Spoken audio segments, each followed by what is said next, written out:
So we got a horizontal cylindrical tank, and it's changing. It actually might be the other way around. I haven't really thought about this yet, but here's just a rough sketch of what it might look like. The cross-sectional area is changing. So if you were to like slice this horizontal cylindrical tank right here, take out like the two-dimensional piece, it's defined by this function. Okay, so if we want to find volume, then we want to integrate over all those different slices. Those are infinitesimally small slices that we're taking, but if you integrate between 2 and 3, then you're going to have the volume between heights 2, between x equals 2 and x equals 3. So we want to find the volume, like maybe this is where x equals 2 or x equals 3, or actually it says it's height.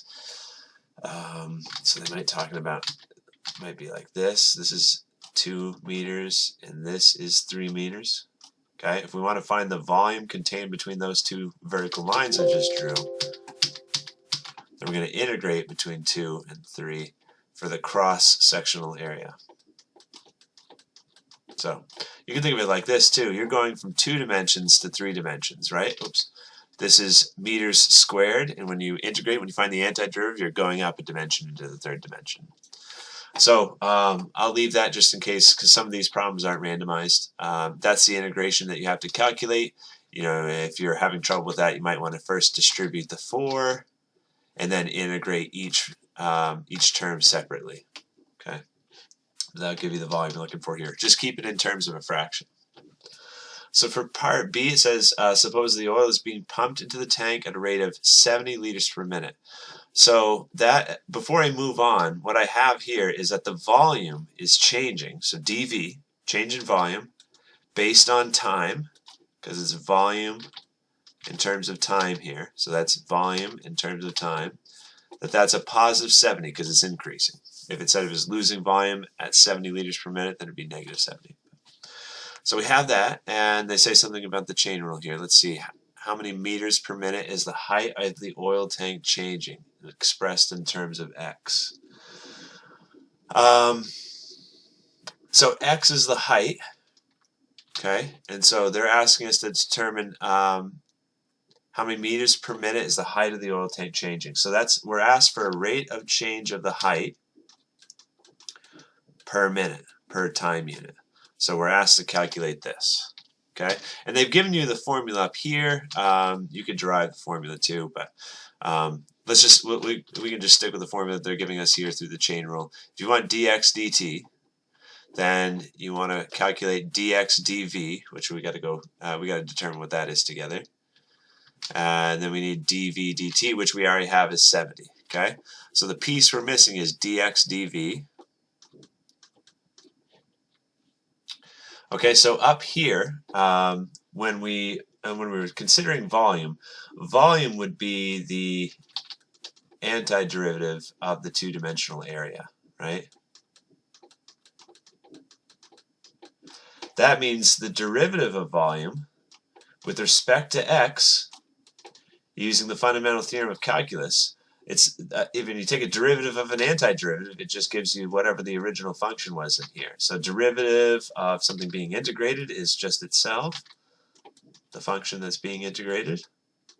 So this is dv dx, but the formula that they derive for us is asking for dx dv. So we want to find the reciprocal here. dx over dv. I flipped this part, and that should be equal to the reciprocal over here.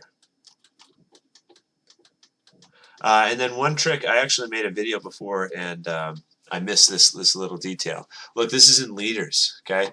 But when we're calculating volume, remember when we integrate, we got meters. This is meters squared for the two-dimensional area. When you integrate, you get cubed meters, okay? So the units over here are cubed meters. The units over here are liters. Sorry, I said cubed liters. Cubed meters here. This is cubed meters.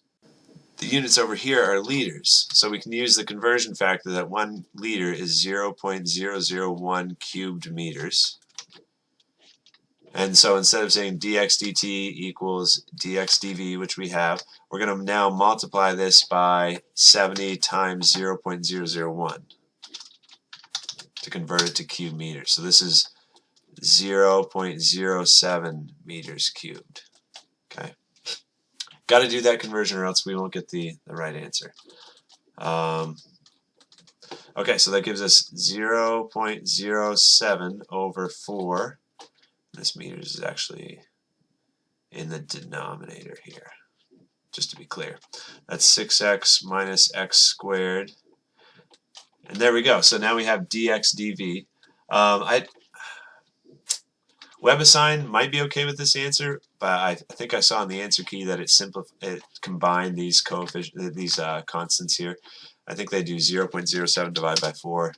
That makes 0.0175. So I just rearranged it a little bit. Same thing. I think it would be okay with accepting either answer, but this is what WebAssign is probably looking for part B. Okay, so part C says how long does it take in minutes? It's kind of usually we see how long does it take in minutes to fill the tank to 3 meters, starting from a fill level of 2 meters. So we're wondering about t. We want to solve for t. We want a time, right? This should be a t on bottom. I copied that down wrong. Yeah, because we just solved for dx dt. We just solved for how fast the height is changing with respect to time. So here, before we try to answer this question, dx dt we just evaluated to be 0.0175 over 6x minus x squared. So if we want to evaluate for t, we could think about the reciprocal, flip both those fractions.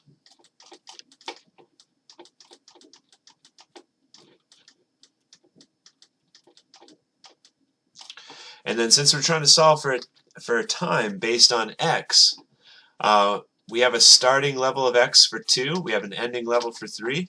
So to find out what time is, we want to integrate from when x equals 2 to x equals 3. Right? Because if this is the derivative, then the antiderivative, using an integral, will give us the amount of time that we're looking for.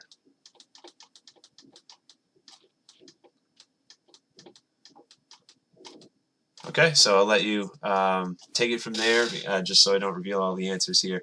But we want to integrate from 2 to 3 of our function that tells us the amount of time based on the change in the height. Okay, so integrate, complete this integral, and then you should have your answer for the amount of time.